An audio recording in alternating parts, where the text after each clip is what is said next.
Assalamualaikum warahmatullahi wabarakatuh. Bismillahirrahmanirrahim. Alhamdulillahi rabbil alamin.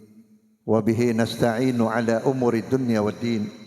Wassalatu wassalamu ala sayyidil mursalin Sayyidina Muhammadin wa ala alihi wa sahbihi ajma'in.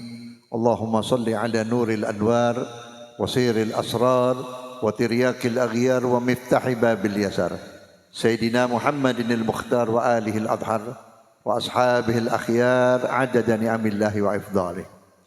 Al-mukarramun wal-muhtaramun, para alim ulama, para habaib, para tokoh masyarakat, bapak-bapak, ibu-ibu dan saudara-saudara yang dimuliakan oleh Allah Subhanahu wa taala. Terkhusus kepada sahibul majlis, sahibul bait, Fadilatul Ustaz Muhammad Daud selaku wakil ketua dari Majlis Dakwah Al-Adni beserta keluarga. Mudah-mudahan Allah muliakan dan Allah berkahi dan majlis ini diridhoi oleh Nabi Muhammad sallallahu alaihi wasallam.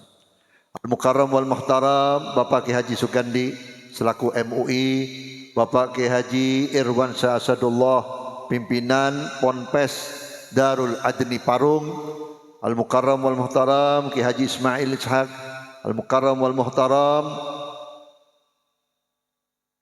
Kiai Haji Muhammad Yusuf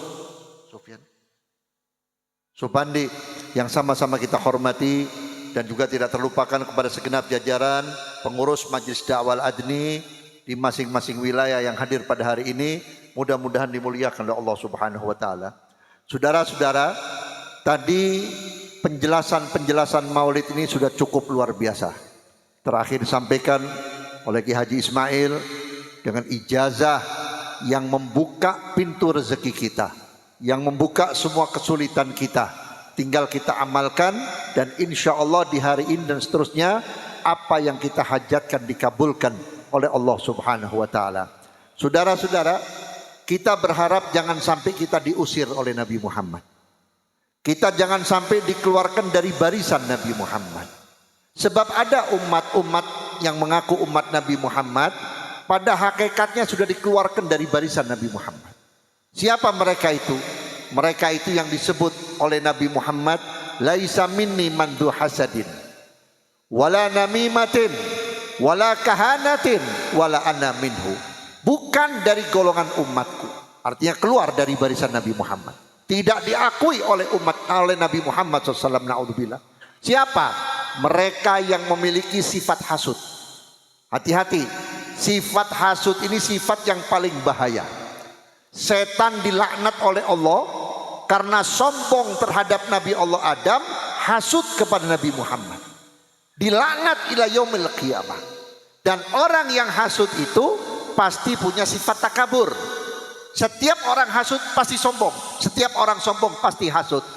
Orang-orang yang memiliki dua sifat ini setiap hari nikmatnya dibersihin oleh Allah Ta'ala. Diambil sedikit demi sedikit. Ilmunya diambil, kalau dia kaya hartanya diambil, walaupun rumahnya masih ada, mobilnya masih banyak, duitnya masih numpuk, tapi orang tersebut tidak bisa menikmati. Kalau dia punya jabatan, cukup jabatannya saja, tapi nggak ada pengaruhnya. Kita lihat pejabat kita sekarang, petentang-petenteng, satu kalimat nggak didengerin oleh rakyatnya. Kenapa? Dicabut oleh Allah Ta'ala. Mungkin dia hasut kepada umat Islam, mungkin dia hasut kepada rakyatnya sendiri, mungkin dia sombong karena merasa besar. Kemudian yang kedua, wan namimah, orang yang suka mengadu domba. Ini hati-hati saudara-saudara. Kita ini hidup di akhir zaman. Umat Islam sedang diadu domba. Sebab kekuatan umat Islam bukan besarnya masjid. Kekuatan umat Islam bukan besarnya pondok pesantren. Kekuatan umat Islam bukan besarnya majlis ta'lim. Tapi kekuatan umat Islam berada di dalam persatuan dan kesatuan. Saya sudah katakan, orang-orang kafir nggak takut, nggak gemeter lihat masjid bagus-bagus. Kenapa? Orang kafir tahu masjidnya banyak, isinya kosong. Banyak orang Islam yang tidak sholat, ya, terutama subuh tidak ada yang berjamaah. Kemudian majlis di mana-mana, dari gang ini, dari gang itu majlis. Mereka nggak takut. Kenapa? Karena gurunya nggak bersatu. Ustadznya nggak bersatu, mursyidnya nggak bersatu. Artinya apa? Tidak ada kekuatan bagi umat Islam. Maka oleh karena itulah di zaman seperti ini Kita kembali kepada konsepnya Rasulullah. Ana muwahidun lil bashar.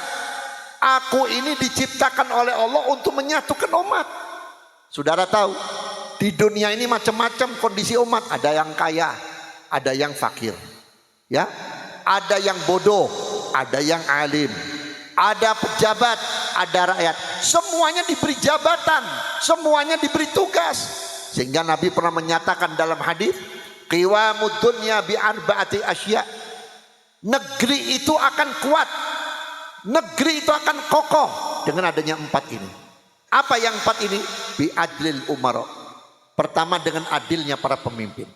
Kalau pemimpinnya sudah tidak adil, sudah tidak bisa memberi kesempatan kepada yang kecil, tidak bisa memberi kesempatan kepada yang besar, pilih kasih, insya Allah negeri tidak akan berkah dan tidak akan makmur. Yang kedua apa? Bi ilmil ulama. Ulama juga punya tugas untuk menyebarkan ilmu. Di Indonesia ini jauh dari Mekah, jauh dari Hadramut, jauh dari Mesir, tapi Indonesia tidak kalah dengan Mesir. Indonesia tidak kalah dengan Hadramut. Di Hadramut banyak pesantren, Indonesia banyak pesantren. Di Hadramut banyak aulia, di Indonesia tidak kalah banyaknya aulia. Kalau kita hitung dari mulai Banyuwangi sampai ujung Banten, ribuan itu para aulia. Ada yang tidak terhitung, ada yang tidak kelihatan, lebih banyak adanya di Indonesia. Kenapa sampai terjadi seperti itu? Karena di Indonesia banyak ulama dari zaman Maulana Rahmatullah, Sunan Ampel, Malik Ibrahim, sampai Wali Tis'a, Wali 9. Kemudian ada para habaib seperti Habib Husin bin Abu Bakar al-Idrus Keramat Luar Batang, Habib Abdullah bin Muhsin, Habib Uthman bin Yahya, Habib Ali Habsyi. Ditambah lagi oleh murid-murid beliau, para kiai-kiai besar, kiai-kiai agung yang menyebarkan agama sehingga Indonesia menjadi muslim mayoritas. Tapi kenapa setelah mereka tidak ada, muslim tinggal namanya, mayoritas tapi nggak punya kekuatan? Saya kasih contoh, kemarin si Paus datang ke Indonesia. Paus datang ke Indonesia, adzan maghrib nggak boleh ditayangkan. Apa kepentingan Paus datang ke Indonesia? Apa keuntungan bangsa Indonesia dengan datangnya Paus Paulus? Sampai ada seorang pejabat carmuk menutup, tidak boleh ada adzan maghrib. Padahal Paus tidak menginginkan seperti itu. Kenapa kita lakukan? Karena kita nggak kuat. Apa yang menyebabkan kita nggak kuat? Hubbud dunya wa karahiyatul maut.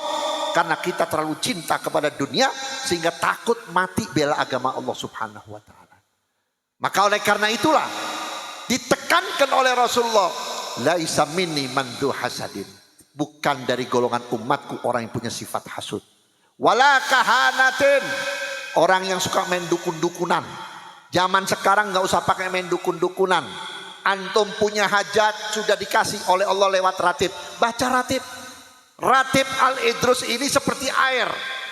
Mau diminum bisa, mau dibuat kopi bisa, mau dibuat mandi bisa, tergantung kitanya.